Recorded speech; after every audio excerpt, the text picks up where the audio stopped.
I lost 11 grand and 14 months of my life because a guy in a rented Lamborghini swore he had the secret formula. Spoiler. The only thing that formula multiplied was my credit card interest. If you've ever stared at a guru's screenshot of 100k month and thought, maybe I'm just one funnel away, then stick around, because the rest of this story gets worse before it gets useful. Section 1. The promise that hooks us. Let's be honest. The word secret hits like caffeine. We crave the shortcut, the back door, the one weird trick. I wanted it so badly I could practically taste Red Bull and rainbows. The sales page screamed, "Copy my 3-step system and wake up to Stripe notifications while you sleep. No tech skills, no audience, no problem."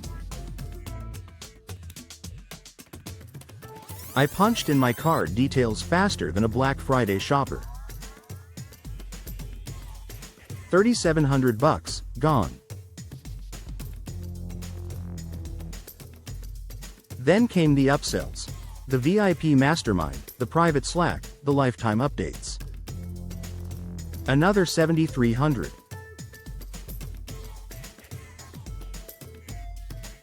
I kept paying because the alternative was admitting I'd been duped. Ever been there?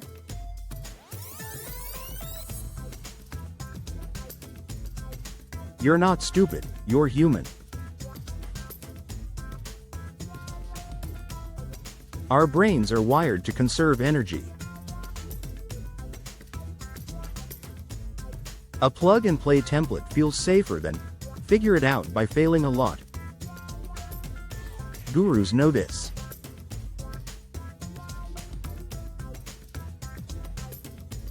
They don't sell a product, they sell certainty in a PDF. Section 2. The glorious crash. 3 months in, my automated funnel had generated exactly 2 sales. One to my mom, one to a college buddy who felt sorry for me. Traffic.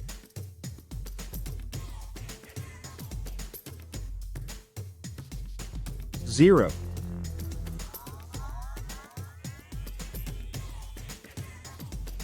The guru's reply?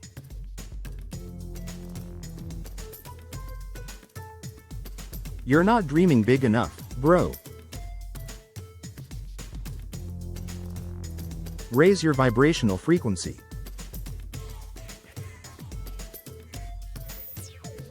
Translation. I already cashed your check. I stayed up until 3 a.m. rebuilding landing pages, swapping headlines, colors, fonts. Like a frantic barista decorating lattes no one ordered. Still crickets.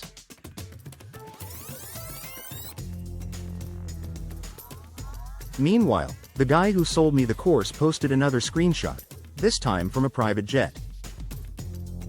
I hated him, but I hated myself more for hoping. That's the real kicker. The shame keeps you quiet. It stops you from warning the next sucker. Silence is part of the business model. Section 3. The myth gets autopsy. Here's what I finally read between the lines of every case study. They flaunt. They made money selling the formula, not using it. It's like a bakery selling a recipe for croissants that never rise, then bragging about cookbook royalties. Once I peeled back the curtain, I saw the same cynical playbook everywhere. Step 1. Pick a niche you've never tested. Step 2. Rent props for lifestyle photos. Step 3. Sell the dream before the product exists. No data, no iteration, no customer feedback, just vibes and Vegas odds.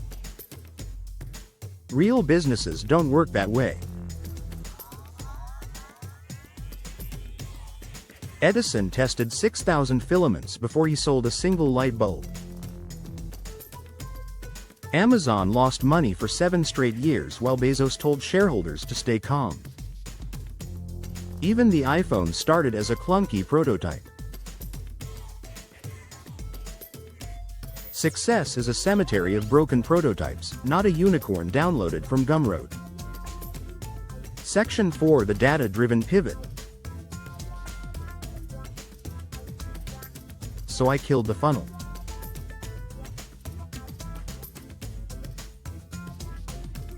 Deleted the upsells.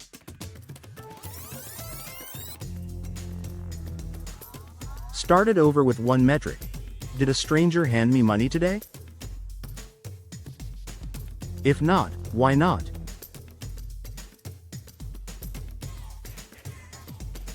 I ran $20 Reddit ads pointing to a Google form that asked 3 questions. What's your biggest frustration with fitness tracking?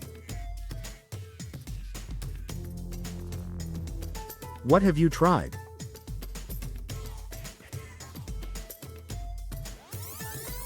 What did it cost?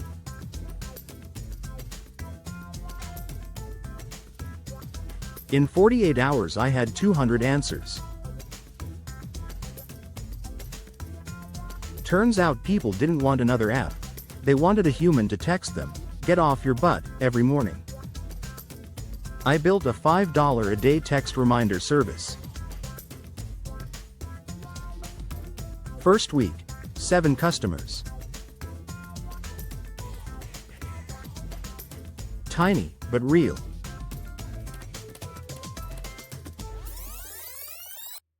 I doubled down, not by buying a course, but by asking those 7 people what annoyed them next. They said the texts felt robotic. I recorded voice notes instead. Churn dropped.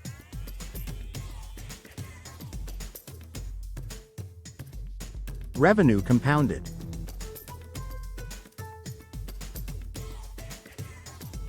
No secrets, just iterations measured in dollars and smiles. Section 5: Perseverance, rebranded. Let's retire the word hustle. It smells like energy drink breath and burnout. I prefer relentless perseverance, which sounds less sexy but tastes like oatmeal. Boring, filling, and it keeps you alive. I track 3 numbers every Friday: customer count, churn, and average order value. If 2 of the 3 move the wrong direction for 2 straight weeks, I pivot. That rule saved me from clinging to dead ideas. Last winter my competitor slashed prices. I panicked, then remembered the data. Our churn was still under 4%. We held the line, added 1 premium tier instead. Revenue grew 31% while they raced to the bottom. Perseverance doesn't mean stubbornly hammering the same nail. It means hammering, measuring, changing drill bits, hammering again, forever. Section 6: The Anti-Guru Tool Stack. You don't need a $27 ebook to learn Facebook ads. Facebook's own Blueprint course is free. YouTube's Creator Insider channel will teach you thumbnail testing at 0 cost.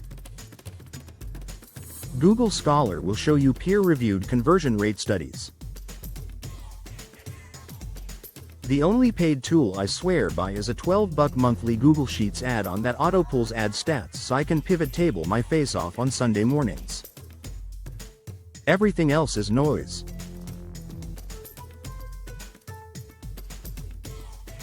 Stop collecting blueprints. Start collecting cells of data you can query. Knowledge you can't sort, filter, and graph is just expensive trivia.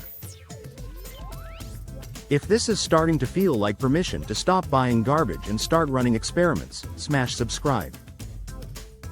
I drop a new data-driven teardown every Tuesday, and I don't sell a mastermind, promise. Section 7 Case Study in the Open. Last month a viewer. Let's call her Maya. Emailed. I have 200 Instagram followers, 0 budget, and a handmade candle shop. What funnel should I buy? I told her none. Instead, she DM'd her followers a Typeform. What scent do you wish existed? 53 responses.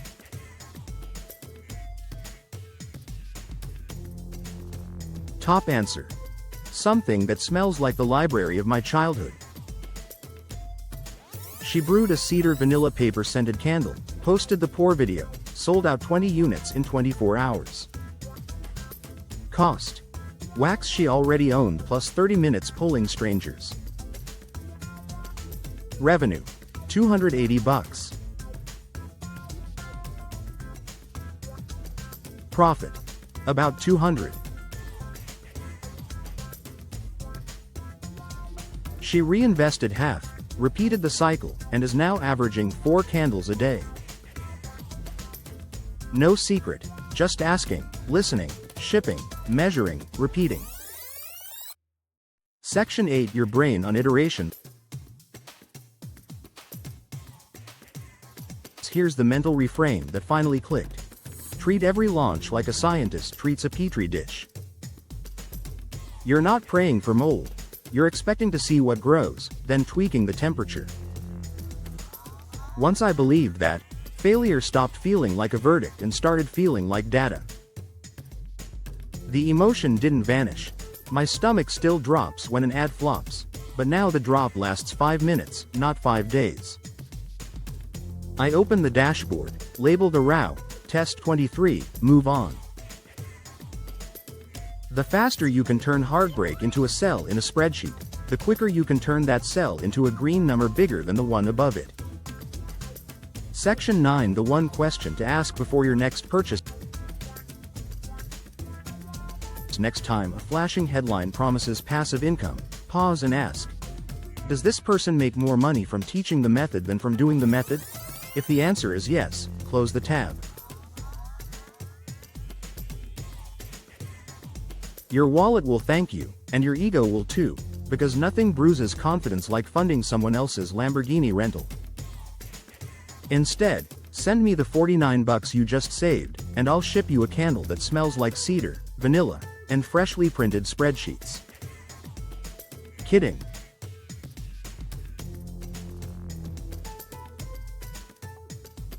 Mostly.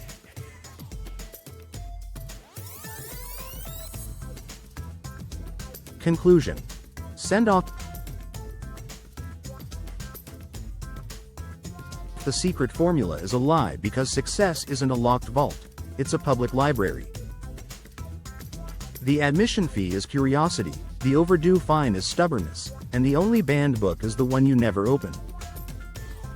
Walk in, grab a stack of failures, read them cover to cover, and take notes in the margins. When the librarian of life asks for ID, show her your latest experiment.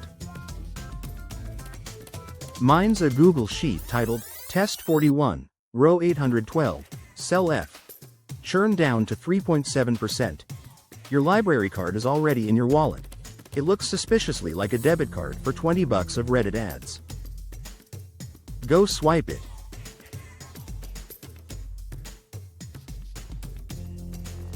And if this saved you a single dollar or a single tear, share it with one person who's still stuck in the guru maze. We'll compare green cells next week. Thank you for watching. Please like, share and subscribe.